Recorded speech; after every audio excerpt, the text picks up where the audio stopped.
Cá na terra, comemos o barro dos dias. Pecamos, orgásticos e pobres, caminhamos para nada. Tudo é vão, tudo é via. Por sobre os muros, a laje inerte das precariedades. Ousamos silenciar quando o grito é tudo. Somos fracos e míopes em um país de surdos. La verdad a la que por conveniencia defiende con tenacidad, creando un conflicto social en quienes asimilan y no el dogma que pretenden implantar, el que causa descontentos y luego terminan en piadosas guerras que no fácilmente pueden terminar. Los abusos de poder son faltas graves a la luz de los principios humanos, sin considerar los daños que causan sus retorcidos propósitos. Forzada. Por eso, gritaré con el dolor imponente en el desvalido, por padres, madres e hijos, por ellos, cantaré por la paz. Mis ojos evocan recuerdos con interpretaciones convertidas en remansos. El silencio grita su lamento, que quedó escondido en mi corazón, en mi alma. Por eso, cantaré por la paz. Mi alma mexicana se conjuga, se congratula en la voz latinoamericana. La paz no es propiedad privada, es preciada y poco valorada. Hasta se pelea por la paz. Todos los dioses, todos los cielos, todos los infiernos están adentro de nosotros, como lo define el escritor norteamericano Joseph Campbell en El poder y el mito. El profundo sentido de la paz nos da la luz sobre la libertad que nos otorga el albedrío desde el nacimiento, porque nos pone la posibilidad de aprender o no aprender, de amar o privarnos del amor y hasta de querer vivir o dejar de hacerlo, según nos lo enseña el filósofo y neurólogo. Su puño entrando a las leyes de la profundidad que tienen la celada de las palabras, el peligro de nombrar la profunda claridad de las cosas o ese otro lado de la realidad, son la casa de todos, mientras las dejan donde está lo oculto. Escribo en el silencio sin ellas, arrodillando la belleza. Entonces ponemos la noche sin palabras, mientras ha llamado la gracia o un sonido más allá de todo sentido, fumando en los labios que espesan la mentira. Los guayna, chota, que significa viento.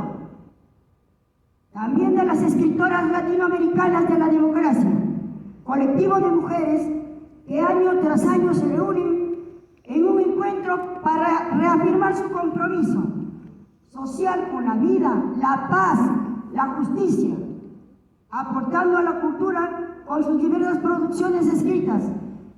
Estos son los libros que traigo y les voy a dar también para que lleven a sus países.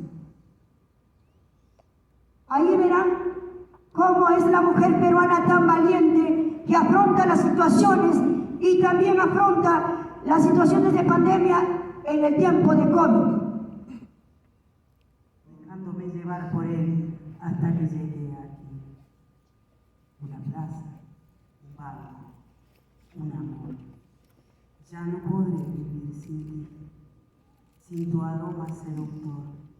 Ya no me perderé buscándote, porque pertenezco a ti, a esta plaza, a este banco, a este amor. ¡Bravo! De la hierba, aquel día naciste, ruido de lluvia amorosa.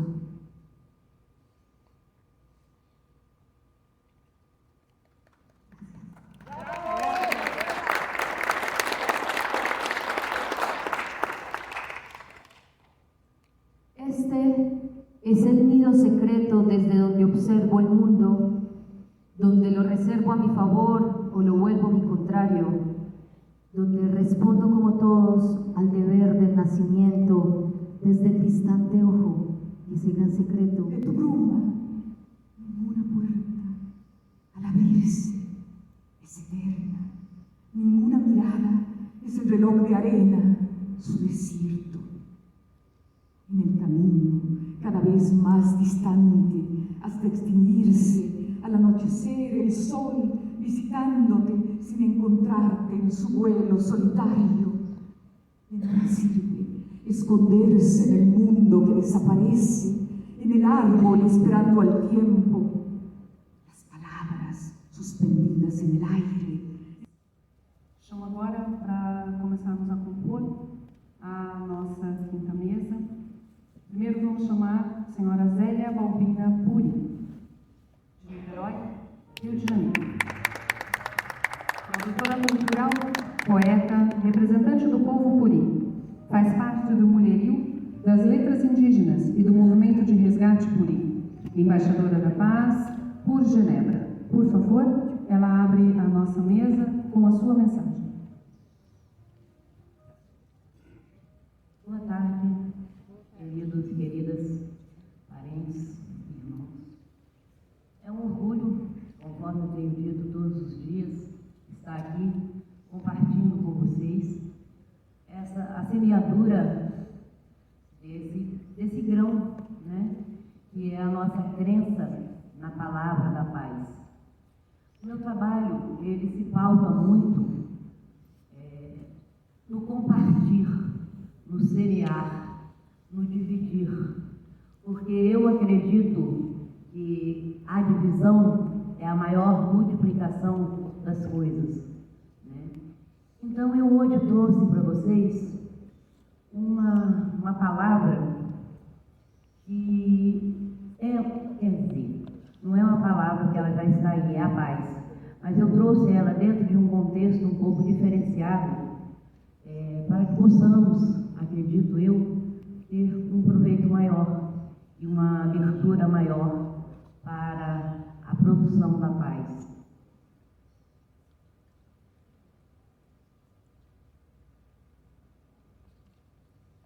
Oi, oi. Oi, oi, oi, oi. Eu sou aquela inquieta, não consigo ficar no pedestal, né? Então é o seguinte, eu quero cantar para vocês uma música que eu compus. Ela se chama O Canto da Paz, que ela está no livro que eu estou lançando hoje. É em primeira mão, viu? Pelo menos aqui. Só um minuto.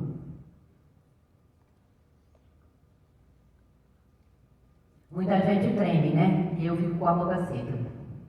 Então vamos lá, ele é a capela. E lembrando vocês que eu não sou uma cantora, eu sou uma poeta, tá?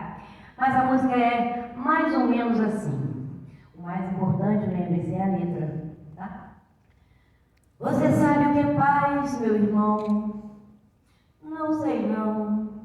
É amor, é carinho, é emoção. Ah, isso é bom.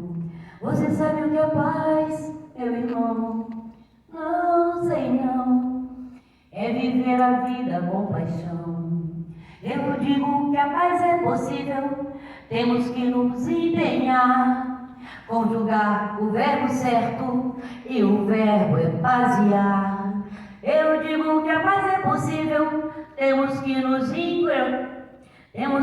empenhar, conjugar o verbo certo e o verbo é pasear. Eu paseio o amor, tu paseias comigo. Ele fazia com vós e nós fazíamos contigo. Juntos passearemos a semente da união, pois a paz se conquista com amor no coração. Paz, paz. Você sabe o que é paz, meu irmão? Vocês sabem o que é paz? É amor, é respeito, é união. Ah, isso é bom. Você sabe o que é paz, meu irmão? Não sei não. É viver a vida com paixão. Eu digo que a paz é possível, temos que nos empenhar.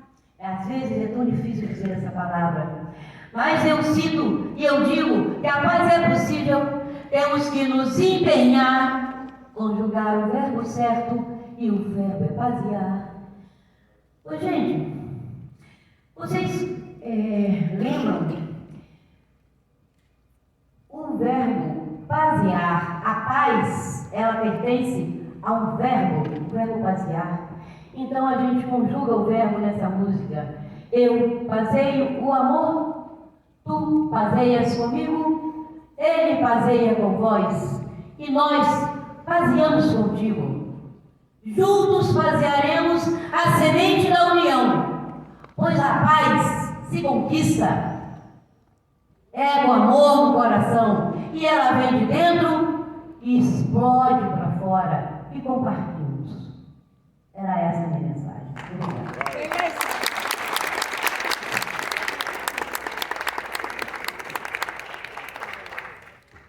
Obrigada. Obrigada. Vamos compor a nossa mesa com muito carinho. Vou chamar agora a professora, doutora Ana Lúcia Amorim, com o tema Música, Criança e Paz. Maestrina, professora doutora da Universidade Federal de Mato Grosso do Sul, coralista, embaixadora da paz por Genebra. Chamo também para compor professora Ana Cristina Gonçalves Frasoloso. Tema: Água, fator de paz.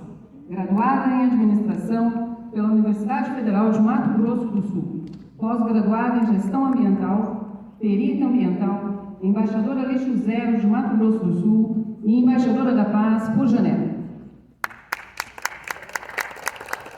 Chamo também professora doutora Neila Barbosa Osório. Tema: a construção da cultura de paz pelo idoso. Professora titular da Universidade Federal do Tocantins. Vencedora do prêmio Darcy Ribeiro do ano de 2023, pelo trabalho com os maduros e crianças indígenas quilombolas, assentamentos por 17 anos no Tocantins. Escreve sobre a mocidade e formação de professores para projetos intergeracionais. Pioneira na educação de idosos no Mato Grosso do Sul e embaixadora da paz por Genebra. Ao convite da minha amiga, presidente da AFLAMS, da qual eu tenho a honra de fazer parte, que é a nossa Associação Feminina de Letras e Artes de Mato Grosso do Sul. Cumprimento a todos, cumprimento a todos e parabenizo também aqueles que vieram de longe aqui para esse congresso. E a minha fala é sobre música, criança e paz. Eu vou pedir então para a Rita colocar a nossa primeira imagem e eu vou convidar vocês a participarem aqui comigo, ok? Quando vocês veem essas demonstrações aqui. Bom, então, quando a gente fala criança está fazendo arte, né? Às vezes a mãe não ouve barulho nenhum em casa e fala, as crianças estão aprontando alguma, né? Então, quando a gente olha essas imagens eu recolhi do Google Imagens, e eu justamente coloquei crianças fazendo arte na minha busca. Na verdade, a gente vê que as crianças estão aqui fazendo um exercício de criatividade.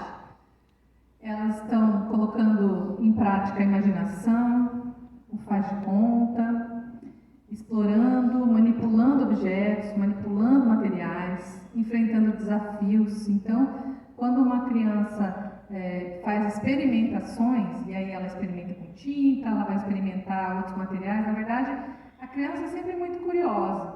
E a criança vai falar, o que acontece se eu fizer tal coisa? Né? Então, a criança é curiosa, a criança quer mudar um pouco daquela cena, então todo dia ela entra no quarto dela, o quarto dela está arrumadinho do mesmo jeito. Um dia ela fala, quero fazer alguma coisa diferente, quero mudar, quero colocar as coisas em outro lugar. E aí, o que acontece? Aí chega a mãe, chega o pai, você fez uma bagunça, né? Então, na verdade, o que a gente pensa, né, sobre arte nem sempre é como uma coisa organizada, como uma expressão de sentimentos, né? Às vezes a gente fala, fazendo arte. Então, criança está ali, pintou a casa inteira, pintou o teto, pintou a parede, espalhou papel higiênico por tudo. Então, criança fazendo arte é algo negativo, né?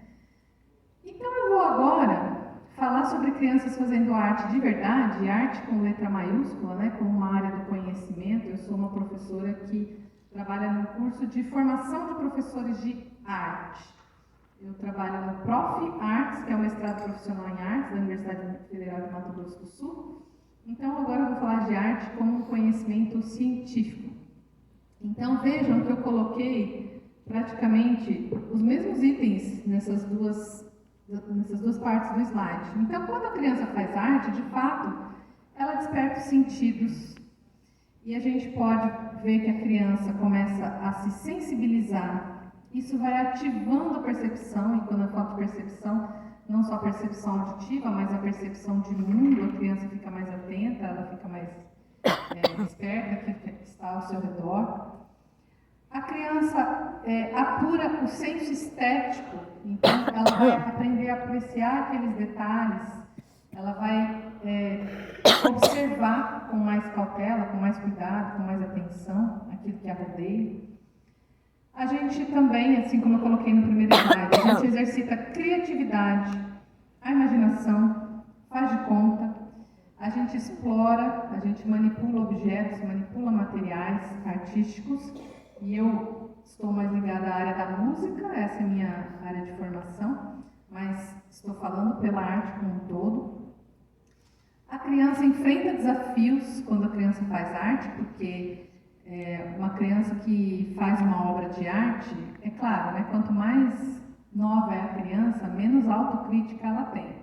E mais ela se sente espontânea, ela tem espontaneidade de mostrar aquilo que ela concebe como arte, né? Por isso que às vezes a gente recebe de uma criança pequena, 2, 3 anos, aquele rabisco, e ela vai falar assim, isso aqui é uma casa, né? E a gente vai aceitar, puxa, que linda a sua casa. Conforme ela vai crescendo, se ela faz aquele rabisco, não, peraí, a casa não é assim, a casa você tem que colocar o triângulo, colocar o retângulo, e ela vai cada vez mais se adaptando a esses padrões, né? Então, ela também vai enfrentar o desafio de expor aquilo que ela pensa, de expor aquilo que ela faz. E, com isso, tudo é um crescimento, né, para a vida. E eu falo que quando a criança faz a primeira arte aqui, às vezes, os pais não têm muita paciência, né? Às vezes a criança está explorando, está colocando a criatividade, aí quando a mãe vê, que bagunça, dá aquela bronca e vai lá e arruma tudo. E coloca tudo de volta no lugar. Sendo que poderia ser um momento para a mãe ensinar a criança a reorganizar, né? E a mãe falou, olha, muito bom, filho, você desorganizou aqui, mas é ideal para que a gente viva melhor, é ideal que a gente coloque as coisas no lugar. Então vamos colocar no lugar, né? É aquela velha história também da Rapunzel, né? Que diz que seria mais fácil se os pais da Rapunzel tivessem ensinado ela que não podia pôr o dedo na roca, mas eles decidiram acabar, queimar todas as rocas. E aí um dia tinha uma roca lá esquecida e ela foi lá e colocou o dedo, né? Bom, mas por que eu estou falando tudo isso? Porque eu trabalho com crianças que fazem arte. Então eu vim aqui para falar especificamente de 2 projetos com os quais eu estou trabalhando. Um deles é o PSIL. O PSIL é uma sigla, né? Projeto Coral Infanto Juvenil da UFMS, que é uma proposta de educação musical por meio do canto coral, que é a minha área, a área na qual eu atuo e a qual eu leciono na universidade. E quando a gente pensa em educação musical pelo canto coral, a gente está contribuindo para um desenvolvimento integral de crianças e adolescentes, e a gente resgata valores humanos por meio do trabalho artístico. Infelizmente, os benefícios do canto coral eles não são divulgados. Eu percebo dia a dia, cada vez mais, e eu acredito já há 10 anos eu trabalho com esse projeto, eu percebo quanto ele é positivo na vida das crianças. Então, ele pode contribuir para o desenvolvimento biopsicossocial, cognitivo, cultural e artístico-musical das crianças e adolescentes. Como assim? Bom, primeiro, no campo cognitivo, a gente desenvolve uma série de habilidades com a participação das crianças no coro. Então, elas desenvolvem memória, atenção, concentração, linguagem, criatividade, prontidão. E essas habilidades, elas estão deixando de desenvolver atualmente, porque elas ficam horas e horas nos celulares, nos tablets, nos computadores, e elas acabam deixando de desenvolver essas habilidades. Então, o coral pode contribuir para resgatar todas essas habilidades e desenvolver essas habilidades. A essas habilidades cognitivas vão se somar o desenvolvimento cultural e artístico musical, especialmente se a gente considerar que as crianças cantam repertórios diferentes. Então, essa é uma discussão longa, né, entre os regentes, mas a gente procura sempre trazer para as crianças aquilo que elas não ouvem no rádio. Porque aquilo que elas ouvem na mídia, no rádio, na internet, esses meios já divulgam, já fazem parte deles, já ensinam, né, por conta própria. Então, qual que é a nossa função? Espaço dentro da própria cidade. Porque às vezes a criança vai da escola para casa, da casa para a escola, da escola para casa, né, e não conhece a própria cidade. E com as apresentações que a gente faz, a gente vai em diversos espaços, a gente vai em lares de idosos, a gente vai em diversos teatros, a gente vai em praças públicas, a gente foi na biblioteca. Imagina, tinha crianças do meu coro que nunca tinham ido à biblioteca da própria cidade. Então a gente vai ampliando também esse espaço geográfico das crianças. Outras habilidades que a gente vê desenvolver por meio do canto coral são as habilidades psicomotoras. Então, a gente desenvolve expressão corporal, que vai aperfeiçoar lateralidade, coordenação motora, noção temporal, noção espacial, além, é claro, dos cuidados com o corpo e a voz. Então, é muito recorrente que as crianças cheguem para participar do coro e elas cheguem gritando. E eu mesma tenho 3 filhos e muitas vezes eu fui à escola e as crianças tinham preparado alguma coisa para o Dia das Mães, né, ou alguma festividade da escola, e eu via as pessoas falando: mais forte, canta mais forte, canta mais forte. Então, essa cultura do grito vai ficando cada vez mais comum, né? E eu chamei vários professores e falei assim: olha, não é por aí, né? Claro que a gente rema contra a maré, mas até é um trabalho que a gente faz para destruir essa cultura do grito, né? Ou seja, você não precisa gritar para você cantar. Desenvolvimento psicossocial. Esse é o mais perceptível dentro do desenvolvimento das crianças e dos adolescentes. Eu recebo muitas crianças que têm problemas de timidez sérias, de crianças que não querem aparecer, que não querem sair de casa, não querem falar. Quando elas falam, a voz quase não sai. Crianças muito, muito tímidas, mas que pelo contato com outras crianças do coro, pelo fato da gente trazer o coro inteiro para cima do palco, a criança vai se soltando, ela vai ganhando confiança, ela vai percebendo que ali ela tem segurança. Então, eu já recebi muitos vídeos de pais e de mães mandando a criança fazendo um solo na escola ou na igreja e me agradecendo, falando: olha, não sei como isso aconteceu, mas o seu trabalho está dando certo, porque minha filha era muito tímida e agora hoje ela fez um solo, né? Então, esse desenvolvimento psicossocial é muito perceptível no desenvolvimento de um coro. E a socialização? Então, a socialização é propiciada por tudo que se desenvolve. Então, naturalmente, as crianças vão aprender sobre respeito, sobre igualdade, sobre equidade, paciência, tolerância, e cada um é devidamente reconhecido no grupo. Então, independente daquele ambiente escolar, onde as notas de provas ou um comportamento que é considerado indisciplinado acaba fazendo com que a criança se sinta menosprezada, ele não acontece no coro.